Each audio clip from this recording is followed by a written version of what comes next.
Hi friends, ఉల్లిపాయతో కర్రీసే కాదండి ఉల్లి కారం చేస్తారు. అది చాలా టేస్టీగా చాలా బాగుంటుందండి. నేను ట్రై చేసి చూశాను. అది ఎలా చేసుకోవాలో ఒకసారి చూసేద్దాం. నేను ఈ వీడియోలో ఒక 3 పెద్ద ఉల్లిపాయలు తీసుకున్నాను. అలా సన్నగా పొడుగుగా కట్ చేసి పక్కన పెట్టుకున్నానండి. దాన్ని మనం డీప్ ఆయిల్ ఫ్రై చేయాలి, పక్కన పెట్టుకుందామండి.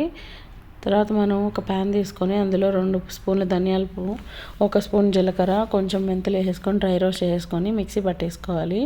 ఆ ప్యాన్లోనే ఆయిల్ పోసుకొని అందులో మనము బిర్యానీకి మనం ఫ్రైడ్ ఆనియన్స్ ఎలా చేసుకుంటామో అలా మనం కలర్ వచ్చేంత వరకు ఫ్రై చేసుకొని పక్కన పెట్టుకోవాలి.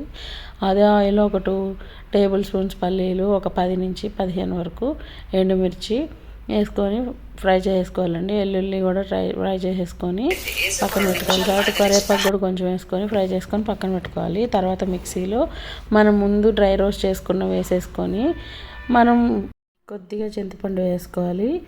మనం డీప్ ఆయిల్ ఫ్రై చేసుకున్నవి సగానికి సగం దీంట్లో వేసుకొని సగం పక్కన పెట్టుకోవాలండి.